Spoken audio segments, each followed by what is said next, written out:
أعوذ بالله من الشيطان الرجيم. بسم الله الرحمن الرحيم. السلام عليكم ورحمة الله وبركاته. الحمد لله رب العالمين، وبه نستعين على أمور الدنيا والدين، والصلاة والسلام على أشرف الأنبياء والمرسلين وعلى آله وصحبه أجمعين. سبحانك لا علم لنا إلا ما علمتنا إنك أنت العليم الحكيم. قال رب اشرح لي صدري ويسر لي أمري واحلل عقدة من لساني يفقه قولي. اللهم يسر ولا تعسر. اللهم صل على سيدنا محمد وعلى آله وصحبه وسلم، ولا حول ولا قوة إلا بالله العلي العظيم. أما بعد. Alhamdulillah, syukur kehadrat Allah Subhanahu wa ta'ala, kerana dengan limpah kurnia, rahmat, kasih sayang, inayah daripada Allah Subhanahu wa ta'ala, alhamdulillah, pada malam ini kita sama-sama dapat berkumpul atas satu pertemuan lillahi ta'ala, atas ukhuwah fi sabilillah, atas tujuan silaturrahim. Mudah-mudahan pertemuan ini senantiasa beroleh rahmat dan barakah dari sisinya, insya-Allah. Pertamanya, terima kasih kepada tuan rumah kerana sudi menjemput saya untuk sama-sama berkongsi menyampaikan kuliah ataupun ceramah pada malam ini, walaupun secara indoor. Mudah-mudahan ada manfaat bersama. Jadi poin kita pada malam ini ialah bagaimana kita nak menghadapi cabaran di akhir zaman. Bila kita sebut tentang akhir zaman sebagai contoh, agama ataupun syariat memberikan kepada kita panduan ataupun manual yang sangat berguna. Salah satunya ialah surah yang terkenal di dalam Al-Quran, iaitu surah yang ke-18, merujuk surah Al-Kahfi. Baik, semua saya rasalah saya sendiri dan tuan-tuan di hadapan saya ni selalu membaca surah Al-Kahfi. Baik, bila menyebut surah Al-Kahfi, ulama-ulama moden ataupun kita sebut contemporary selalu menganggap bahawa surah Al-Kahfi ini adalah sebagai bentuk imunisasi terhadap umat-umat akhir zaman sebagai persediaan untuk menghadapinya. Surah Al-Kahfi ini adalah surah yang ke-18 mengikut tertib susunan surah-surah di dalam Al-Quran. Baik, surah Al-Kahfi sedia maklum bagi kita banyak diriwayatkan mengenai kelebihan-kelebihan, fadilat-fadilat dan keistimewaan dia. Antaranya sebagai contoh, ada sebuah hadis yang diriwayatkan oleh Al-Imam Ahmad bin Hanbal, yang mana sanad hadis ni sampai kepada sahabat besar Nabi, iaitu Abu Darda radhiyallahu ta'ala anhu, yang mana beliau mendengar Rasulullah sallallahu alaihi wasallam bersabda, "Man hafiza ashra ayatin min awwali suratil kahfi usima minad dajjal." Barang siapa yang menghafal ataupun menghafaz 10 ayat yang awal daripada surah Al-Kahfi, maka dia akan terjaga daripada Dajjal. Itu hadis. Ada juga hadis yang membicarakan tentang 10 ayat yang terakhir. Juga riwayat daripada Imam Ahmad daripada sahabat yang sama, Abu Darda radhiyallahu taala anhu, beliau mendengar Rasulullah sallallahu alaihi wasallam bersabda, "Man qara'a ashral awakhir min suratil kahfi usima min fitnatid dajjal." Barang siapa yang membaca 10 ayat yang terakhir daripada surah Al-Kahfi, maka dia akan terjaga daripada fitnah Dajjal. Jadi di sini memaklumkan bagi kita bahawa ada keistimewaan dan kelebihan pada kedua-dua sudut.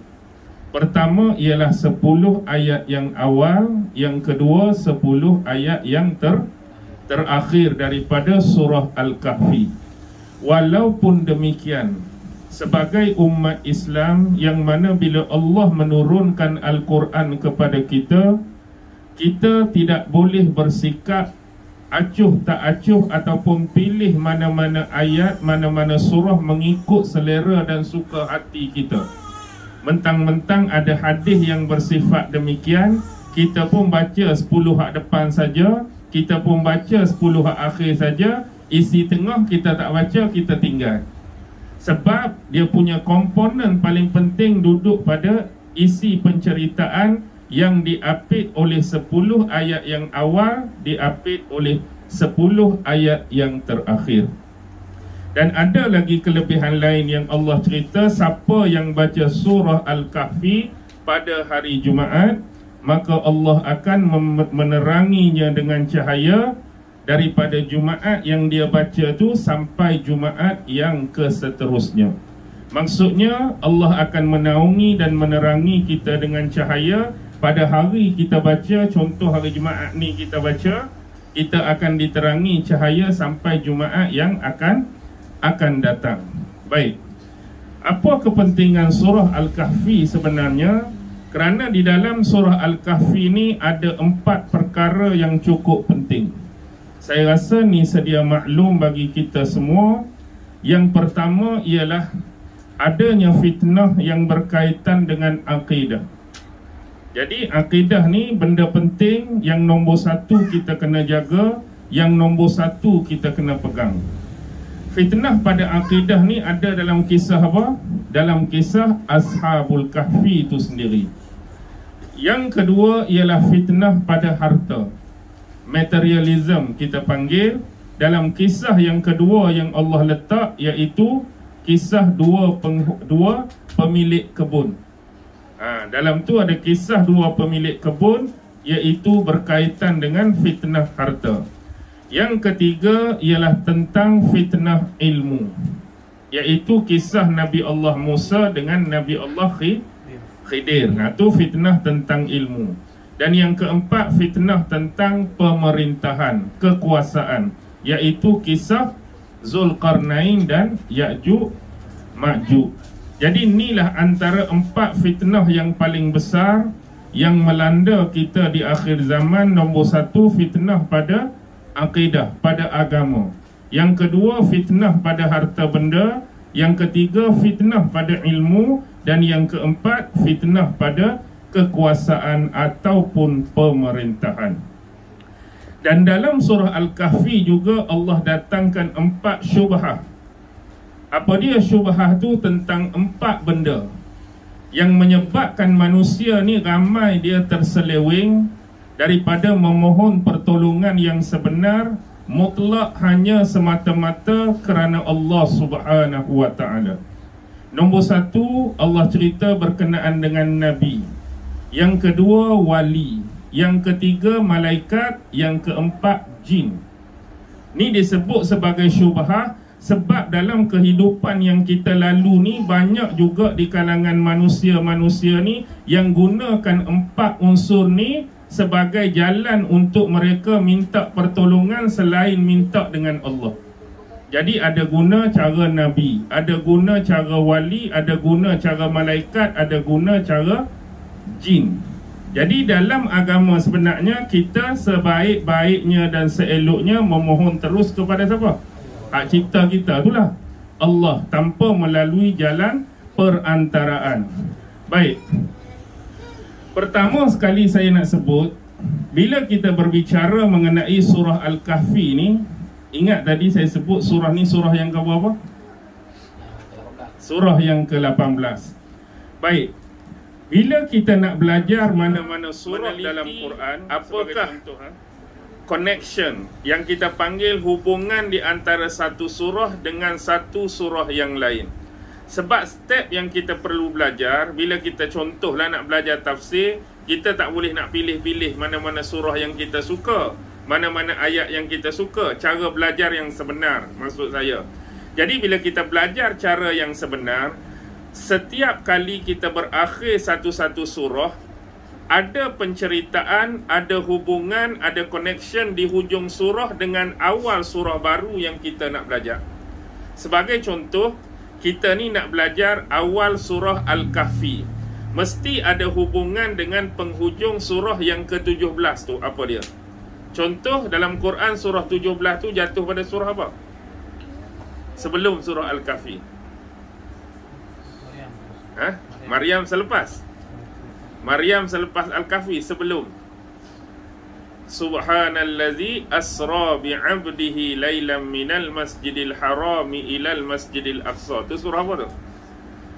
Surah Al-Isra. Jadi 17 tu surah Al-Isra. Jadi kita kena tengok hubungan antara surah Al-Isra dengan surah Al-Kahfi.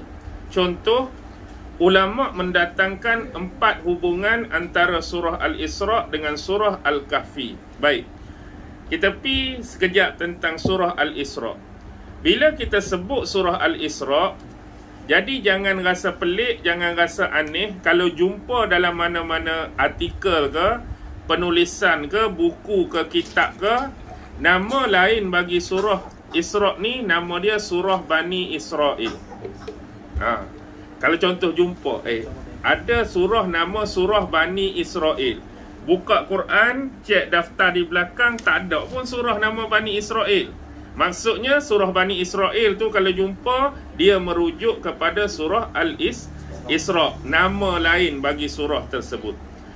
Baik, nombor 1, Allah berbicara dalam surah Al-Isra tu tentang umat Islam sebelum zaman Nabi Muhammad sallallahu alaihi wasallam. Siapa dia umat Islam yang dirujuk dalam surah Al-Isra? Iaitu Bani Israel, yang kena ada 4 sifat. Maksudnya Bani Israel waktu tu yang Allah cerita, yang benar-benar beriman kepada Allah tanpa menyekutukan Allah. Maksudnya Bani Israel hak hidup zaman tu, hak betul-betul beriman kepada Allah tanpa mempersekutukan Allah. 1. Yang kedua, sifat Bani Israel yang benar-benar beriman kepada Nabi Allah Musa alaihi salam. Yang ketiga, sifat Bani Israel yang beriman kepada wahyu yang diturunkan oleh Allah pada Nabi Musa. Kitab apa? Kitab apa? Nabi Musa? Injil Nabi Isa. Kitab Taurat. Dan beramal dengan sebenar-benarnya dengan ajaran dan syariat yang didakwahkan oleh Nabi Musa. Jadi umat Islam yang dimaksudkan oleh Allah, yang Allah cerita dalam Isra tu, ialah Bani Israel, hak betul beriman kepada Allah, betul beriman kepada Nabi Musa, benar beriman kepada wahyu Taurat yang turun pada Nabi Musa, benar dalam menjalankan ajaran agama sebagaimana syariat yang dibawa oleh Nabi Musa. Itu yang pertama. Hubungan dia dengan surah Al-Kahfi. Dalam surah Al-Kahfi, Allah nak cerita umat Islam yang hidup pada zaman Nabi Muhammad. Kalau sebelum ni, zaman Bani Israel, Nabi Allah Musa. Itu yang pertama, hubungan. Yang kedua, kita tengok lafaz terakhir dalam surah Al-Isra. Beza Al-Isra dengan Kahfi ni cuma 1 ayat. Al-Isra 111 ayat, Al-Kahfi ada 110 ayat. Jadi tengok ayat terakhir surah Al-Isra. Wa qulil hamdulillahillazi lam yattakhiz walada wa lam yakul lahu syarikun fil mulk wa lam yakul lahu waliyyun minaz zulli wa kabbirhu takbira. Poin dia duduk pada kalimah Alhamdulillah tu. Ayat terakhir, wa kulil hamdulillah, maka sebutlah lafaz Alhamdulillah, segala puji bagi Allah. Hubungan dia dengan Al-Kahfi, lafaz pertama surah Al-Kahfi adalah lafaz yang sama. Apa dia? Alhamdulillah juga. Akhir Al-Isra suruh sebut Alhamdulillah. Awal surah Al-Kahfi pun dimulakan dengan kalimah Alhamdulillah, pujian kepada Allah. Tu yang kedua. Yang ketiga, di awal surah Al-Isra, Allah nak menceritakan bentuk tahap tertinggi yang pernah atau mampu dicapai oleh makhluknya yang bernama manusia, iaitu merujuk kepada Nabi Muhammad sallallahu alaihi wasallam. Yang mana yang Allah nak cerita tu menerusi peristiwa Isra dan Mi'raj. Itulah tahap tertinggi yang dicapai oleh manusia menerusi perjalanan Nabi Muhammad. Awal surah Isra, subhanallazi, itulah daripada Masjidil Haram pergi ke mana? Masjidil Aqsa di Palestin. Ni satu benda yang mengkagumkan. Sebab pada zaman tu jarak antara Masjidil Haram dan Masjidil Aqsa ni lebih kurang 1,500 km. Dan perjalanan yang paling cepat sekalipun perlu menggunakan kenderaan, paling common kuda, paling standard unta. Unta tu dengan jarak tersebut, kalau kita nak pi zaman Nabi tu kena 30 hari. Berapa? Sebulan. Sebulan satu hala. Kalau nak balik 2 bulan. Tapi Nabi Muhammad malam tu pi, sebelum subuh dah sampai. Pelik ke tak pelik? Pelik lah. Pelik tu tak pelik mana? Sebab Allah sediakan kenderaan tu. Apa nama kenderaan tu? Burraq. Yang lagi pelik mana? Start daripada Masjidil Aqsa, naik ke setiap lapisan langit. Lapisan langit tu pula, langit pertama jumpa Nabi apa? Nabi Adam. Yang kedua Nabi Isa dengan Nabi dua-dua tak kahwin tu. Dua-dua Nabi tu tak kahwin. Nabi Isa dengan Nabi Isa, Nabi apa? Nabi apa tak kahwin? Nabi Musa kahwin.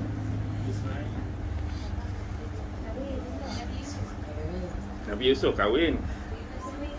Sebelum, kalau ikut turutan Nabi tu, sebelum Nabi Isa tu lah. Nabi apa sebelum Nabi Isa? Musa tengah dah. Anak Nabi Zakaria siapa? Anak Nabi Zakaria Ismail, anak Nabi Ibrahim. Nabi Yahya. Nabi Yahya. Nabi Yahya tak kahwin.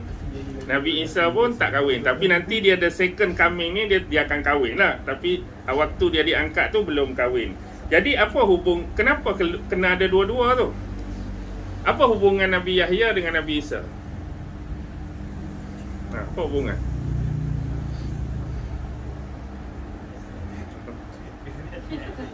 Seorang tu anak sepupu, seorang tu pak sepupu. Okey, macam ni. Dalam Quran, surah yang ketiga surah apa? Surah ketiga, Fatihah, Al-Baqarah. Yang ketiga. Apa dia? Okey. Bila sebut tu saya pun betul terus bukan Al-Imran. Ali Imran. Kalau Al-Imran tu dia jadi makrifah, alif lam. Dia bukan, sebab tu kalau tengok dia tak bertangkuk tu. Alif lam baru datang ain. Ali masuk ahli keluarga Imran, bukan Al-Imran. Selalu kita nak sebut Al-Imran, tu salah. Ali Imran. Baik. Imran ni salah seorang yang Allah lebihkan kelebihan pada dia. Jadi isteri Imran nama dia Hannah. Isteri Imran nama dia Hannah. Dan Hannah ni pernah bernazar kan dalam Quran, kalau dia mengandung ni dapat anak lelaki, apa dia akan buat dekat anak lelaki tu? Apa dia akan buat dekat anak lelaki tu? Nak menjadikan anak lelaki dia ni seorang abid untuk menjaga rumah Allah di Baitul Maqdis. Tapi sayangnya nazar dia tu tidak kesampaian sebab Allah jadikan anak dalam kandungan tu ialah seorang perempuan. Siapa perempuan tu? Siapa perempuan tu? Maryam. Itulah Maryam. Yang dikandung tu Maryam. Jadi Ali Imran, Imran tu bapa Maryam lah. Imran tu bapa Maryam. Jadi kebetulannya Hannah tu, mak Maryam tu, adik-beradik dengan isteri Nabi Zakaria. Okey, nampak dia punya jaluran tu. Nabi Zakaria, isteri dia tu kakak. Isteri Nabi Zakaria tu kakak. Ni Imran, isteri Imran tu adik isteri Nabi Zakaria. Jadi maksudnya Nabi Zakaria dengan isteri dia akan melahirkan Nabi Yahya. Yang ni akan melahirkan Maryam. Maryam dengan Nabi Yahya sepupu. Jadi Isa anak Maryam. Jadi pak sepupu dengan tu saya kata tadi. Pak sepupu dengan anak sepupu. Okey. Cuma yang sering jadi keliru ialah bila sebut Maryam, binti Maryam apa? Maryam binti Maryam binti Imran. Tang mana kelirunya? Kelirunya bila kita cerita pasal Nabi Musa, kakak Nabi Musa yang waktu Nabi Musa dihanyutkan dulu, kakak dia pergi ikut tepi tu kan, nak cek Nabi Musa. Kakak Nabi Musa tu nama Maryam. Kakak Nabi Musa nama Maryam. Nabi Musa tu adik-beradik Maryam. Musa bin Imran. Maryam kakak Nabi Musa pun binti Imran. Adik-beradik dia tu, kakak Nabi Musa pun Maryam binti Imran, hak ni pun Maryam binti Imran. Tu jangan keliru. Dua-dua Maryam, dua-dua binti Imran. Okey. Yang ketiga, langit ketiga, jumpa Nabi apa? Musa atas lagi. Nabi Isa tadi dah. Nabi Isa dengan Nabi Yahya. Yang kedua, Nabi Nuh tak ada. Nabi Daud tak ada. Ibrahim. Nabi yang paling handsome, Nabi Yusuf. Kemudian yang keempat, Nabi yang kedua, Idris. Nabi Idris. Yang kelima, abang Nabi Musa. Isa. Abang Nabi Musa. Siapa abang Nabi Musa? Abang Nabi Musa pun Nabi juga. Nabi Harun. Nabi Harun tu adik-beradik dengan Nabi Musa tu. Dia dua adik. Sebab tu masa Nabi Musa pergi atas Bukit Tur Sina, dia minta Nabi Harun jaga tu kan. Hakis Samiri tu, dia turun, dia marah kat Nabi Harun pasal apa tak jaga Bani Israel elok-elok. Dia tarik rambut Nabi Harun, dia tarik janggut Nabi Harun, marah. Sebab pakat duk sembah apa dah? Duk sembah lembu tu lah. Lembu yang Samiri buat tu. Jadi yang kelima Nabi Harun, yang keenam Nabi Musa, yang ketujuh Nabi Ibrahim. Itulah Nabi-Nabi yang Nabi Muhammad temui. Sampailah pergi ke Sidratul Muntaha. Kemudian setakat tu lah, siapa dia? Jibril yang mampu bawa dia. Jibril kata, lepas dah ni aku tak mampu dah, kamu pergi sendirian. Setakat ni je Jibril teman, pergi bertemu dengan hadirat Allah. Inilah peringkat tertinggi yang mampu dicapai oleh manusia. Jadi Nabi Muhammad terima dua benda. Pertama ialah menerima wahyu daripada Allah. Bila berbicara, bila berdialog dengan Allah, tu adalah wahyu. Yang kedua ialah kewajipan solat 5 waktu. Asalnya berapa? Asalnya 50. Asal 50 turun. Jumpa Nabi apa? Jumpa Nabi Musa. Nabi Musa kata tak mampu. Pergi naik lagi. Minta 5. Bayangkan kurang 5 berapa kali nak kena naik turun? Berapa kali nak kena naik turun? Kurang-kurang 9 kali. 9 kali 5 45. Tinggal 5. Tu pun Nabi Musa kata tak mampu lagi tu. Nabi Musa kata tak mampu lagi. Tapi segan dalam Nabi, malu dah sampai 9 kali. Tapi hakikatnya 5 tu mampu tak umat Islam buat ini? Tinggal juga.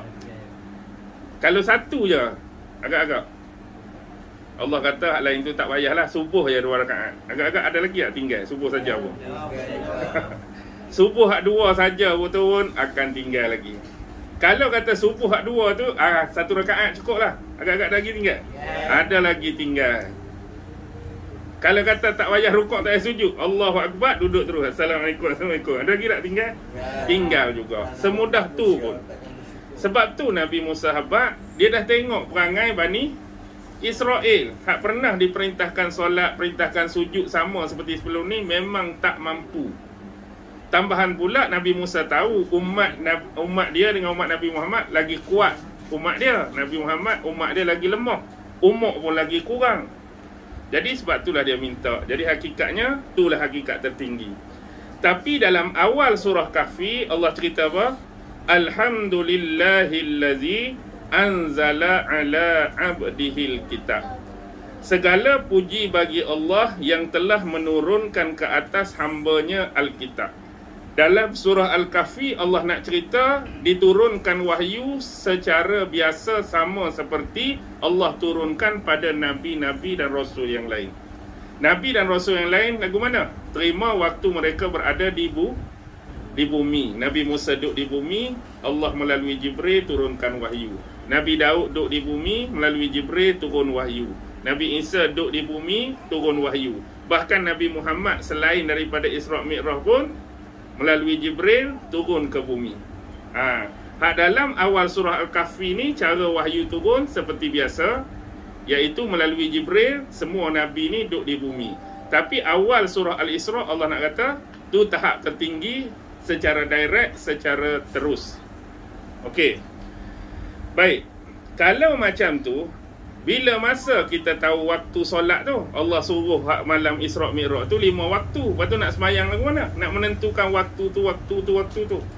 Selepas peristiwa tu kemudian Jibril turun menghadap Nabi Muhammad sallallahu alaihi wasallam sebanyak 5 kali untuk menentukan masa tu. Turun waktu subuh, semayang dengan Nabi 2 rakaat. Maksudnya waktu tu waktu subuh-subuh lah. Selang waktu masa berjalan tu Jibril turun pula waktu Zuhur. Menentukan tu waktu. Kalau kamu nak semayang Zuhur lepas ni, inilah waktu dia. Cara 4 rakaat tu. Lepas tu Jibril naik. Kemudian turun lagi waktu Asar. Inilah waktu untuk kamu semayang Asar. Sampailah kita ringkas cerita rapat solat Isya. Kemudian subuh esok pula. Okey. Baik, yang terakhir. Dalam surah Al-Kahfi, dalam surah Al-Isra', Allah guna kata ganti nama bagi Nabi Muhammad. Dia ganti nama dengan apa? Subhanallazi asra bi'abdihi. Allah tak guna kami memperjalankan Nabi kami. Tak. Kami memperjalankan Rasul kami. Tak. Kami memperjalankan guna nama Nabi Muhammad terus. Kami memperjalankan Muhammad tak. Tapi Allah guna kalimat hamba. Kami memperjalankan hamba kami.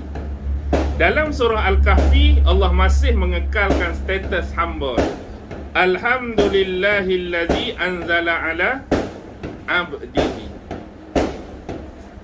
Segala puji bagi Allah yang telah menurunkan Al-Quran terhadap hambanya, bukan nabinya, bukan rasulnya, bukan guna kata Nabi Muhammad. Baik. Bila sebut hamba, kita anggap lekeh. Bila sebut hamba, kita anggap remeh. Tapi hamba adalah semulia-mulia status kita di sisi Tuhan. Pencipta kita adalah Allah Tuhan. Kita yang dicipta makhluk adalah hamba. Tu semulia-mulia status. Sebenarnya di sini nak mengajar kita satu benda. Jangan sombong, jangan angkuh, jangan tinggi diri, jangan takabur dengan orang lain. Waktu kita hidup atas dunia ni, mungkin kita dibeza-bezakan dengan nama-nama tertentu. Saya nama sekian, ada depan ni nama sekian, hak belakang nama sekian. Kita dibezakan dengan nama. Satu. Yang kedua, mungkin kita dibezakan dengan warna kulit. Kalau saya lagu ni, ni lagu ni. Atu cerah, atu putih, atu gelap. Kita mungkin dibezakan dengan bangsa. Mungkin ada di kalangan kita Melayu, ada Tamil, ada Hindu ke ada apa. Mungkin dibezakan dengan agama. Mungkin dibezakan dengan apa lagi? Dengan bangsa, ras dan sebagainya. Dengan jawatan, hak tu jawatan tinggi, hak tu jawatan sederhana, hak tu jawatan rendah. Hakikatnya, kalau kita ambil tadi, kita dibezakan dengan nama. Hakikatnya kita semua tetap hamba Allah. Saya nama apa sekalipun, hamba Allah. Tuan-tuan nama apa sekalipun, hamba Allah. Tu kena ingat. tak lebih tak mulia orang kerana nama dia. Cuma syariat dan Islam mengajar letakkanlah anak nama yang baik-baik, kerana nama itulah akan dipanggil oleh Allah di mahsyar kelak. Tapi bukanlah kerana nama tu kita jadi mulia, kita jadi lebih baik pada orang lain. Contoh Ismail, cantik tak nama? Ismail cantik. Tapi kalau dulu ada Ismail Kerbau contoh, kerja dia apa? Kerja dia kerja dia apa? Ismail Kerbau tu penjahat tu, antara penjenayah yang dikehendaki. Nama elok dah tu Ismail, tapi sebab perangai dia tu orang gelak Ismail Kerbau, sebab badan dia pun besar. Tak, tapi nak habaq di sini nama tu tak menentukan apa. Mungkin dia nama Muhammad macam Nabi kita, tapi duk mencuri. Nama tu tak mencerminkan tu, tapi nak habaqnya nama tu namalah. Allah suruh letak nama yang baik-baik, nama yang elok-elok, tapi nama tetap tidak melebihkan kita dengan orang lain. Yang kedua, warna kulit. Warna kulit apapun, kita semua adalah hamba Allah. Tak lebih hitam berbanding putih, tak lebih putih berbanding hitam. Okey. Yang keseterusnya, dengan jawatan. Guru besar lah, contoh saya guru sekolah. Guru besar, hamba Allah. Khani, hamba Allah. Pak Gad, hamba Allah. Cikgu-cikgu, hamba Allah. Murid pun hamba Allah. Jadi simpulkanlah semua apa perbezaan kita, hadut kita bersosial atas dunia ni, kita semua tetap hamba Allah. Dan paling penting, semua perbezaan tersebut bukanlah poin yang paling besar untuk menentukan kita syurga atau neraka. Nak menentukan kita syurga atau neraka, kita kena jadi sebenar-benar hamba kepada Allah, mentaati segala perintahnya dan menjauhi segala larangannya. Kalaulah kerana warna kulit sebagai tiket untuk masuk syurga, contoh abang nak masuk syurga mesti kulit putih, orang kulit hitam masuk neraka. Jadi apa saya kena buat? Kup putih hari-hari lah saya ni. Saya kena pakai kup putih hari-hari. Pasal apa ustaz ni kup putih hari-hari? Dah hitam masuk neraka, saya kena putih lah nak bagi masuk syurga. Kalau kata tinggi masuk syurga, renek pendek masuk neraka. Nak buat macam mana?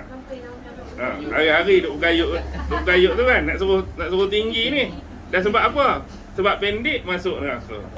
Gemuk masuk syurga, kurus masuk neraka. Hari-hari, bukan kata pukul 6, pukul 3 pagi jogging dah. Pasal apa? Gemuk ni masuk neraka aku ni. Tak, tu bukan semua. Okey.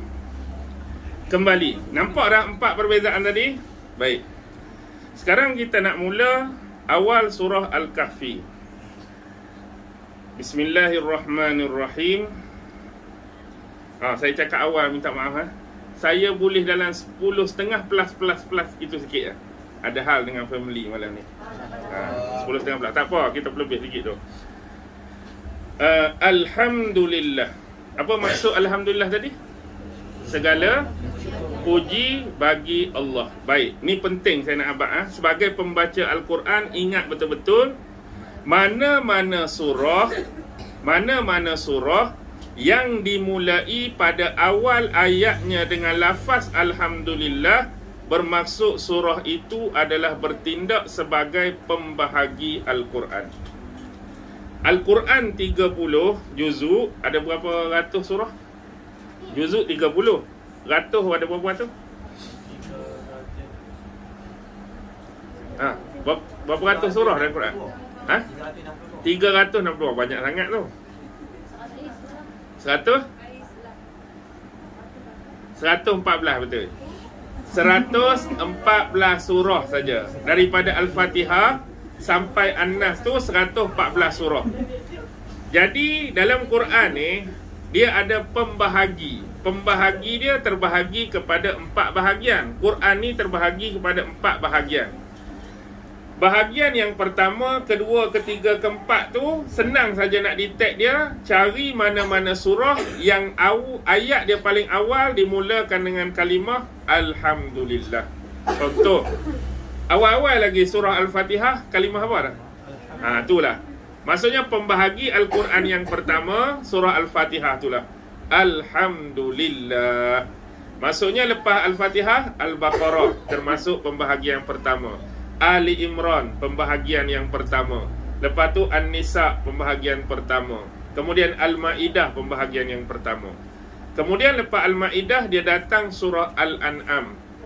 Sekali lagi dia mulakan dengan lafaz Alhamdulillahillazi khalaqas samawati wal ard wa ja'alaz zulumati wan nur. Jadi maksudnya surah Al-An'am tu bertindak sebagai pembahagi yang kedua dah. Jadi Al-Fatihah sampai Al-Ma'idah pembahagian pertama. Surah Al-An'am tu yang kedua. Pilih mana-mana surah termasuk yang kedua, dia masuk pembahagian yang ketiga, jatuh surah yang kita baca ni. Surah Al-Kahfi. Alhamdulillah. Lepas surah Al-Kahfi, surah Maryam. Surah sampai surah Ahzab. Lepas surah Ahzab tu, dua surah berturut-turut datang dengan lafaz Alhamdulillah. Tu yang terakhir. Pertama surah Sabah, Alhamdulillah. Lepas surah Sabah, surah Fatir, Alhamdulillah. Sampailah Qul a'udzu birabbin nas. Jadi nampak tak? 4 pembahagian tu, cari cek mana surah yang dimula dengan lafaz Alhamdulillah. Maksudnya kita ni pada pembahagian yang ketiga, selepas Al-Fatihah, Al-An'am. Baik, lafaz Alhamdulillah ni lafaz pujian kepada Allah. Allah nak habaq semua bentuk kepujian tu, apapun yang kita puji, semua akan balik dan kembali pada Allah. Dalam kita belajar kitab Tauhid lah sebagai contoh, selalunya dalam muqaddimah kitab Tauhid ni, dia akan bahas bab puji pada Allah. Puji terbahagi kepada 4. Tahu dah 4 ni? Nombor 1, puji Allah bagi Allah. Puji Allah bagi makhluk. Puji makhluk bagi Allah. Puji makhluk bagi makhluk. Okey, dapat tak? Nombor 1, puji Allah bagi Allah. Yang kedua, puji Allah bagi makhluk. Yang ketiga, puji makhluk bagi Allah. Yang keempat, puji makhluk bagi makhluk. Tu bahas bab kepujian. Pertama, bila kita sebut puji Allah bagi Allah, maksudnya Allah dia memuji dirinya sendiri, dia memuji zatnya sendiri. Dalam Quran ada banyak nama-nama Allah. Allah puji diri dia sendiri yang maha pengasih. Allah puji diri dia sendiri yang maha pengampun. Contohlah ni, Allah puji diri dia sendiri yang maha memberi rezeki kepada setiap makhluknya. Allah puji diri dia, dia maha penyayang. Allah puji diri dia yang maha menjaga. Macam-macam lah. Yang kedua, Allah puji bagi makhluk. Dalam Quran Allah sebut innaka la'ala khuluqin azim. Sesungguhnya engkau wahai Muhammad mempunyai budi pekerti yang mulia. Allah sedang puji siapa tu? Puji Nabi Muhammad. Nabi Muhammad tu Tuhan ke makhluk? Makhluk. Jadi yang kedua ni puji Allah bagi makhluk. Dan banyak lagi Allah memuji selain daripada puji Nabi Muhammad dan makhluk dia. Allah puji orang yang berbuat baik. Allah puji orang yang sabar. Allah puji orang yang diuji, dia mampu mempertahankan keimanan dia sebagai contoh. Yang ketiga, puji makhluk bagi Allah. Yang lafaz ni lah kita guna. Lafaz ni kita guna.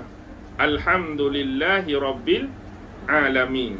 Makhluk sedang memuji Allah. Tuan-tuan dapat nikmat, sebut apa? Alhamdulillah. Apa ni? Anak lulus periksa? Alhamdulillah. Maksudnya kita terlepas daripada aksiden atau kemalangan, Alhamdulillah. Kenyang pun Alhamdulillah. Nak tidur pun Alhamdulillah. Bangun pun Alhamdulillah. Tu standard.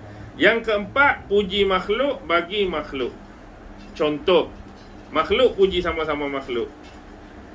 Orang lelaki dia jumpa perempuan cantik. Okey. Maksudnya jumpa perempuan cantik, dia pun habaq, oh comelnya perempuan tu, cantiknya perempuan tu. Dia sedang puji siapa tu? Puji makhluk lah. Perempuan tu cantik. Kalau hak perempuan pula jumpa lelaki handsome, oh handsomenya lelaki tu, tampannya lelaki tu. Dia puji makhluk. Ada orang puji bab kecerdikan. Pandainya anak kamu belajar, A je straight. Anak aku E je straight tak? E je straight. E straight tu dia tak baca E. Tu dia baca E. Baca E panjang je, tak payah baca E dak. Kadang orang puji kerana apa? Kerana apa lagi? Kerana kekayaan. Ada orang puji kerana dia baik. Semua tu tetap akan kembali pada siapa? Pada Allah. Allah puji diri dia sendiri, memang kembali pada Allah. Allah puji Nabi Muhammad pun, siapa yang buat Nabi Muhammad tu? Allah. Kita puji Allah, balik pada memang kita puji Allah. Kita puji sama-sama makhluk. Tadi lelaki puji perempuan tu cantik. Siapa yang bagi dia cantik tu? Jadi pujian tu balik pada Allah. Yang handsome tadi? Allah. Yang dia tu baik, Allah. Dia tu kaya, Allah. Dia tu Allah. Dia tu ni, Allah. Jadi hakikatnya semua pujian kembali pada Allah. Lafaz puji ni nak buang apa? Riak. Lafaz puji ni bukan nak buang riak. Nak buang benda hak nak bagi ada dekat dengan Tuhan. Tu apa dia? Syirik.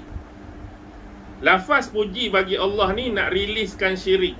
Jangan bagi ada benda-benda yang kita boleh masuk dekat, yang kita boleh samakan, yang kita boleh tandingi, yang kita boleh saingi dengan zat Allah. Jangan ada. Hanya Allah lah yang satu-satunya, tak lebih tak kurang kita berbanding dia. Baik. Seterusnya, allazi anzala ala abdihi. Di sini ada kalimah anzala. Apa maksud anzala? Diturunkan. Segala puji bagi Allah yang telah menurunkan ke atas hambanya. Baik. Dalam Quran ni, bila Allah nak berbicara mengenai dia menurunkan wahyu melalui malaikat Jibril lah, maksudnya kita akan jumpa dua perkataan ni. Pertama, Allah akan guna anzala. Yang kedua, Allah selalu guna nazzala. Anzalal Quran, nazzalal Quran.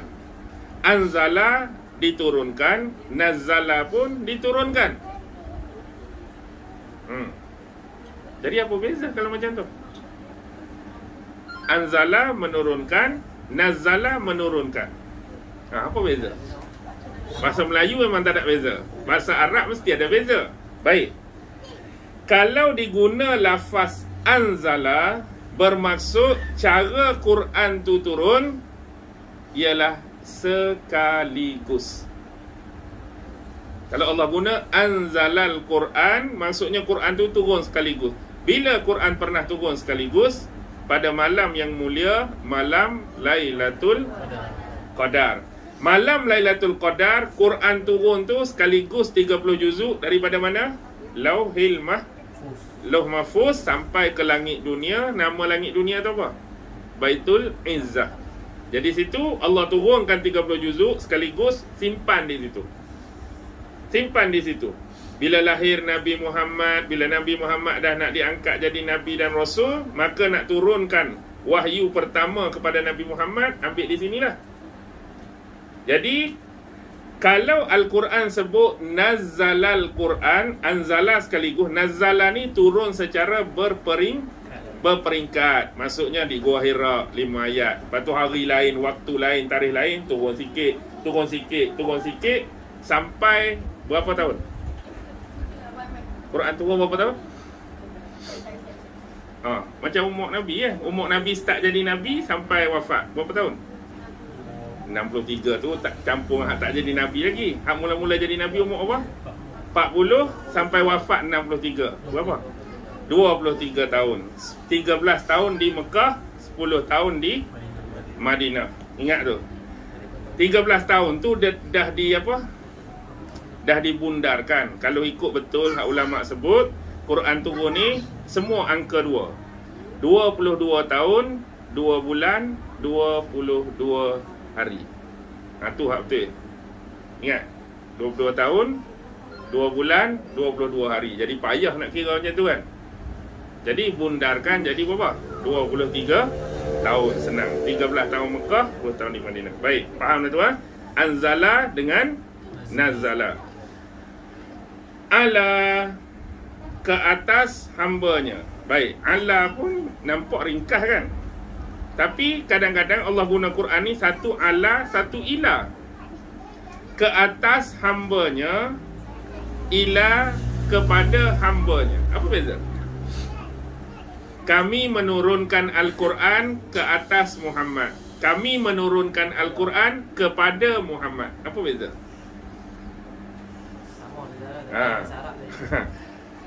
Ala, kami menurunkan Al-Quran ke atas Muhammad. Ila, kami menurunkan Al-Quran kepada Muhammad. Dua-dua pun Allah guna. Ala dengan ila. Yang ni ala ke ila? Ala.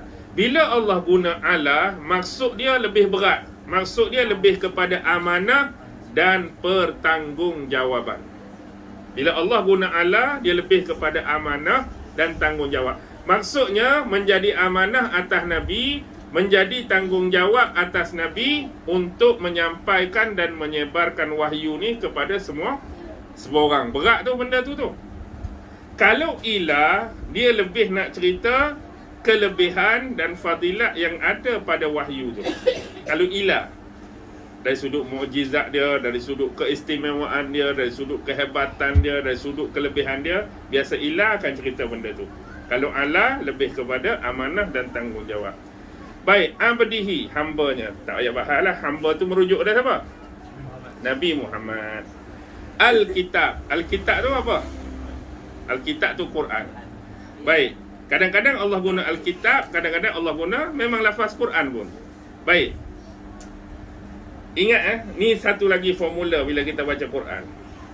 Kalaulah di awal ayat tu Allah guna kata ganti nama bagi Quran, bila Allah guna Al-Kitab, contoh ayat pertama lagi tu Allah guna Al-Kitab nak rujuk Quran, bacalah ayat seterusnya dalam satu surah tu, kalau Allah nak sebut lagi sekali tentang Quran, dia akan guna kalimah yang sama, dia tak akan tukar.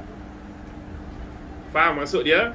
Bila tadi Allah nak berbicara mengenai Quran, dia guna lafaz Al-Kitab. Dalam ayat lain surah yang sama, bila dia nak cerita pasal Quran, dia akan guna Al-Kitab juga untuk cerita pasal Quran. Tapi kalau di depan tu, awal-awal surah lagi, contoh Nazzalal Quran, Allah guna lafaz Quran. Dalam surah yang sama, ayat seterusnya, kalau Allah nak cerita pasal Quran, dia akan kekalkan kalimah Al-Quran tu. Dia tak akan ada depan ni Al-Kitab, lepas ni nak cerita Quran, sini Al-Quran dah. Nampak? Tu salah satu kaedah. Okey. Walam yaj'al lahu iwaja, dan tidak ada padanya kebengkokan. Maksudnya Allah turunkan Quran, dan Quran tu sifat dia tak ada kebengkokan. Sebab Al-Quran datang ni nak meluruskan manusia. Jadi sifat Quran tak ada kona-kona, sifat Quran tak ada U-turn, sifat Quran tak ada seleweng-seleweng, sifat Quran tak ada benda yang membalik-balikkan kita, membolak-balikkan kita, tapi Quran datang nak meluruskan. Baik, bila sebut sifat iwaja. Iwaja. Kenapa iwaja ni baris bawah? Iwaja. Kalau baris bawah, dia selalu nak dikaitkan dengan agama. Maksudnya bila Quran datang ni, dia tidak ada kebengkokan. Kalau dia tu sifat dia benda, biasa dia baris atas. Maksud bila baris atas jadi bunyi bacaan macam mana? Awaja. Baik, contoh iwaja ni kalau kita letak pada jalan tu, kalimah iwaja ni nak bagi mudah faham, kalau kita letak pada jalan, sifat jalan tu macam ni. Kita bawa kereta, sekejap naik bonggol, sekejap hak lain kuning banyak tu, sekejap jalan sengit, sekejap jalan tak rata, sekejap terjun lubang. Itulah sifat iwaja kalau kita nak letak pada jalan. Maksudnya jalan yang tak sempurna, tak rata, naik bonggol, gedu. Dia beza dengan jalan di highway. Highway tu hak elok lah kita kata, bukan kata tak ada kecacatan langsung, tapi nak abadnya beza. Kalau iwaja tu kita letak pada orang hak jenis berjalan sengit, orang berjalan normal macam mana? Oh, jalan normal macam kita tengok lah. Tapi kalau iwaja ni pada orang, dia berjalan tu, contoh, maksudnya bukan kita kata nak hina dia, mungkin dia cacat macam tu sejak lahir. Iwaja tu kalau kata nak letak dia orang, mungkin juga dia sebelum ni normal, tapi accident ke, patah pada pinggang ke, slap pada pinggang, fail pada pinggang, menyebabkan dia jalan demikian. Jadi cara berjalan dia hak tak Hak tak betul tu wajar pada manusia. Kalau sifat jalan tadi tu wajar pada jalan. Jadi kalau pada Quran ni dia tak ada kebengkokan, tak ada pertentangan. Okey. Ayat 1 ni hak mudah. Poin dia Allah nak abad apa? Poin dia Allah nak abad Quran ni kamilah, akulah sendiri yang turunkan kepada Muhammad. Quran ni bukan Muhammad reka. Quran ni bukan Muhammad yang buat-buat. Quran ni bukan dia copy paste mana-mana, dia tiru mana-mana, dia bercakap, dia sembang dengan orang, dia ambil info, dia ambil maklumat, dia buat Quran. No. Allah nak abad, aku sendiri yang turunkan Quran. Sebab tu sifat dia tidak ada kebengkokan. Okey. Baik. Dalam sejarah Allah cabar sekurang-kurangnya berapa kali? 3 kali. Kalau nak kata Quran ni Muhammad yang buat. Kalau Muhammad yang buat, sifat Muhammad sebagai manusia ni mesti Quran ni ada kelemahan, ada kecacatan, ada pertentangan. Orang boleh apa? Orang boleh sailang, orang boleh cari kesalahan. Tapi sebab Quran ni kekal sempurna, Allah nak abad aku yang turun, bukan Muhammad. Mula-mula Allah cabar buat berapa ayat? 10 ayat antara dalam Quran. Kalau kata Quran ni Muhammad reka, datangkan 10 ayat yang sama seperti Quran. Mampu tak? Cuba reka 10 ayat. Tak boleh. Yang kedua Allah cabar, dah tak boleh 10, aku rendah lagi lah. Berapa? 3 ayat saja. 3 ayat. Tak mampu juga. Last kali, Fa'tu bisuratim mimslih. Buat mari satu surah lah, senang-senang. Buat satu surah. Kita kata surah paling pendek, surah apa? Inna a'toina. Buatlah 3 ayat macam Inna a'toina. Cuba, boleh tak? Tak boleh. Kalau orang nak mereka-reka pun sifat mukjizat tu tak ada. Contoh orang yang mereka Quran ni mesti dia Nabi palsu. Nabi palsu dalam sejarah yang terkenal siapa? Musailamah. Banyak lagi sebenarnya, Aswa Al-Ansi, Sajah dan sebagainya. Tapi ada satu kes, Musailamah Al-Kadzab ni dulu sahabat besar Nabi, nama dia Amru bin Al-As. Pernah jumpa dia. Jadi bila jumpa Amru ni, Musailamah tanya, ada tak wahyu baru yang turun kepada sahabat kamu? Maksudnya Nabi Muhammad lah. Dia kata ada. Wal-As. Cuba baca, aku nak dengar. Kawan tu pun baca lah Wal-As sampai habis. Dia duk ngangor. Siapa duk ngangor? Musailamah. Jadi bila kawan tu tegur, hang buat apa? Dia kata, hang nampak je aku duk ngangor ni. Sebenarnya wahyu baru turun pada aku. Nabi palsu. Okey, kalau wahyu baru turun pada kamu, cuba baca. Dia baca pasal apa? Pasal Arnab. Arnab seekor binatang yang comel. Arnab mempunyai 2 telinga yang tajam. Arnab mempunyai dada yang bidang. Ada mukjizat tak dengar? Tak ada mukjizat pun. Kalau nak cerita pasal Arnab, ni bukan wahyu. Arnab tanya budak kecil pun tahu Arnab tu apa. Lepas tu dia cerita bab gajah.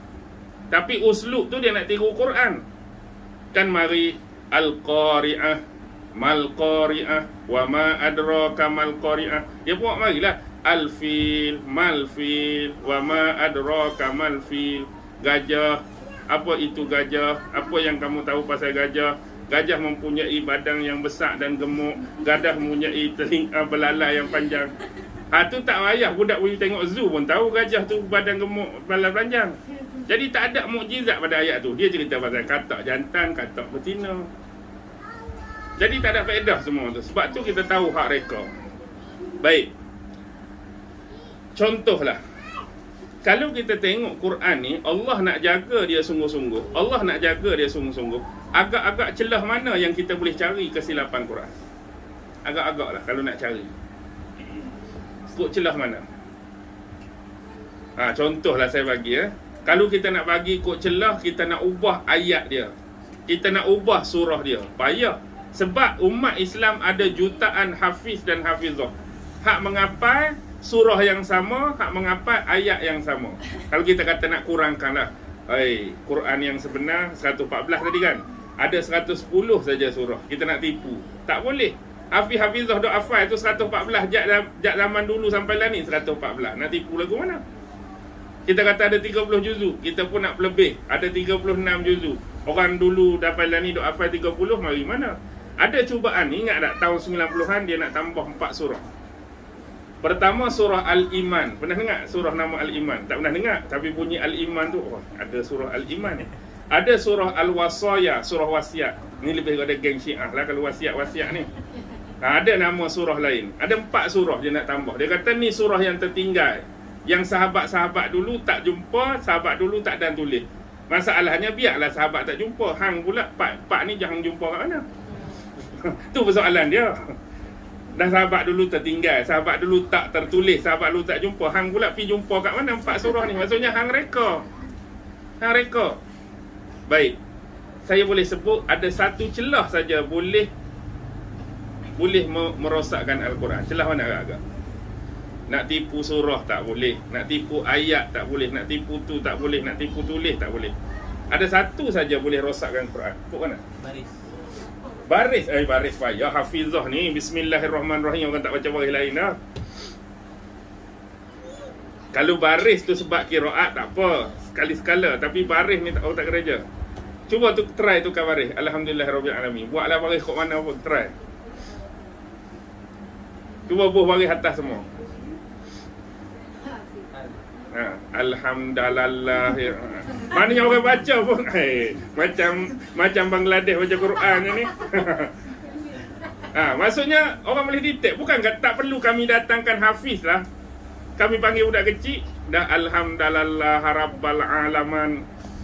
Mana budak kecil pun salah tu pakcik. Alhamdulillah. Budak pun boleh putih. Ingat, satu saja cara untuk rosakkan Quran ialah penafsirannya. Tafsir Quran tu orang boleh selewengnya. Dapat guru yang salah, dapat guru yang silap, dia ambil ayat Quran juga. Ayat Quran tu sama lah. Macam baris macam kita, ayat macam kita, tapi cara dia menafsirkan tu dia selewengkan makna yang sebenar. Tu je Quran boleh rosak.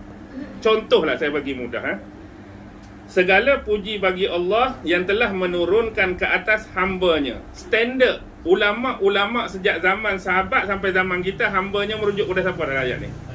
Nabi Muhammad. Tiba-tiba malam ni saya kata, silap besar tu kalau anggap tu Nabi Muhammad. Sebenarnya hamba di sini ialah setan. Lagu mana? Bukan maksud saya cuba menyelewengkan benda tu. Kalau kita duk belajar, Nabi Muhammad lah situ hamba dia. Tapi saya ni nak sesatkan tuan-tuan melalui penafsiran tu saja boleh. Kalau siapa kata Nabi Muhammad, memang dia salah. Memang guru dia salah. Sebenarnya hamba di sini merujuk pada setan. Allah menurunkan Quran tu kepada setan sebenarnya. Tuan-tuan pun, lagu tu Lepas tu depan saya pula, saya pegang buah kelapa terus jadi santan pula. Macam Yapin tu. Lagilah, bawa ni mesti tak salah tafsir dia tadi. Tengok dia pegang kelapa pun jadi santan terus dah. Dia pegang ayam pun jadi KFC terus macam tu. Kalau orang lain sehingga menjilat jari, dia sehingga menjilat dinding terus. Contoh. Jadi selain pada bila dah diterima penafsiran yang salah tadi, surah-surah lain pun dia kata syariat itulah. Orang lain semua tafsir secara syariat, kita tafsir secara batin. Orang lain semayang, kita tak semayang. Macam mana? Pelik dah kita ni. Aja ni hakikat tinggi tak sampai semayang. Nabi hakikat paling tinggi pun Nabi pernah tinggal semayang tak? Sebab hakikat dia tinggi.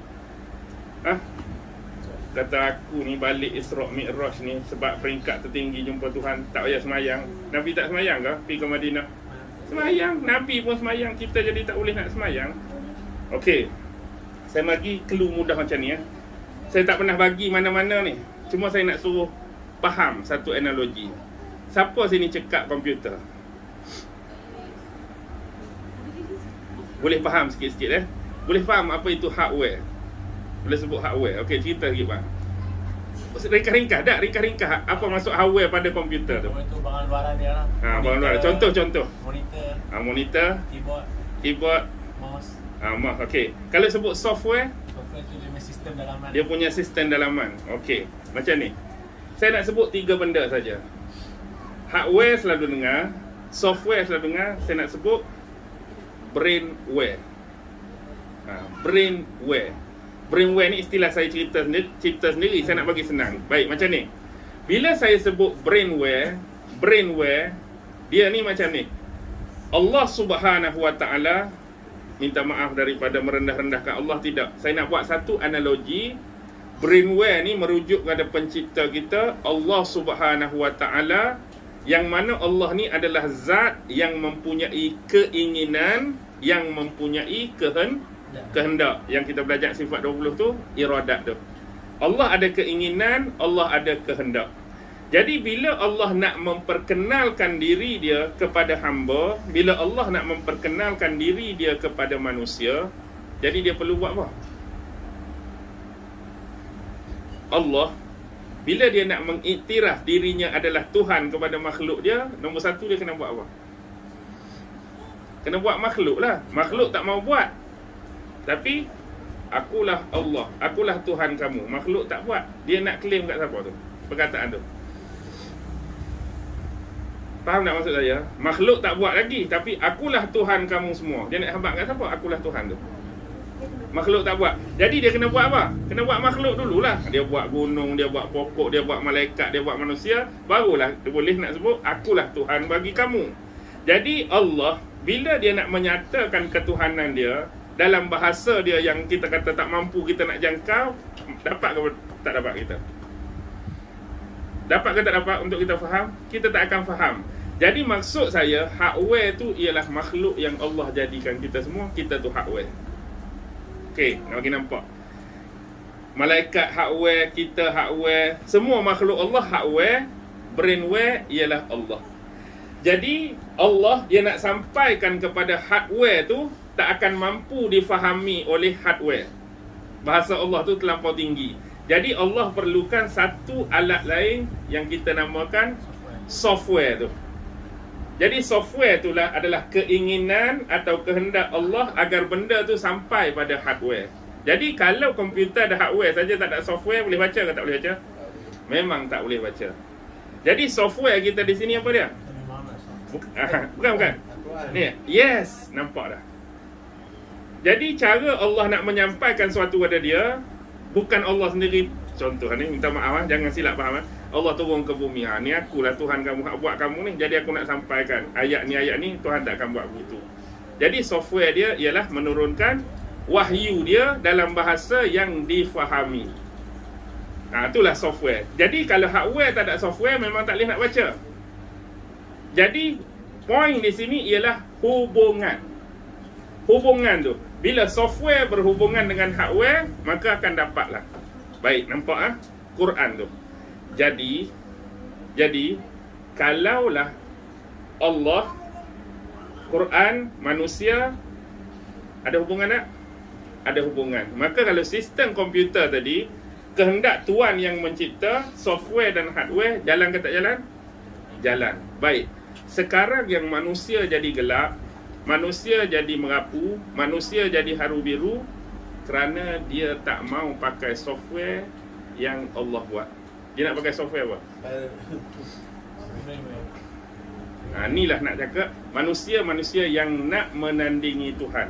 Yang ni lah dalam zaman kita disebut ideologi. Dia nak cipta sistem kehidupan sendiri tanpa berpandukan software yang Tuhan buat. Maksudnya, bila software ni tak dipakai, inilah bermula kegelapan bagi manusia. Yang kita jadi haru biru sekarang ni, dari sudut berhukum apa-apa masalah, kita pakai tak Quran? Kita pakai hukum siapa? Tak hukum. Kita nak hukum orang ni. Hukum hakai, hukum manusia buat. Maksudnya kita dah putuskan hubungan dengan software ni. Jadi antara Allah, software tu Allah dah bagi, tapi kita tak mau guna. Kita guna sama-sama hardware. Apa jadi? Yes. Virus tu penting. Saya nak abang tu lah. Sebab virus dah masuk. Virus dah masuk. Ni ideologi komunis kita kata. Satu virus. Software tu jam dah. Software tetap terjaga sebenarnya dari sudut keaslian Quran. Masuk dah sini. Mari liberal, mari komunis, mari pragmatisme, mari ayah pen, mari kawan tu. Ani jaga. Contoh ni atau keluarga. Jadi benda-benda ni lah jadi virus tu. Jadi virus sistem ni pening dah. Hardware kadang-kadang tak boleh nak baca. Hardware kadang-kadang tak boleh nak baca. Jadi kita perlukan apa? Antivirus tu lah. Apa dia antivirus tu? tauhid dan iman. Jadi poin di sini, saya nak abang, manusia dia tak mau guna software yang Allah buat tu. Dia nak jadi Tuhan. Dia nak jadi Tuhan. Bukan dia mengaku Tuhan tu maksudnya. Dia cipta sendiri ideologi yang sesuai untuk kehidupan dia. Sebab tu lahirnya sekular. Sekular bertentangan dengan Quran. Bertentangan.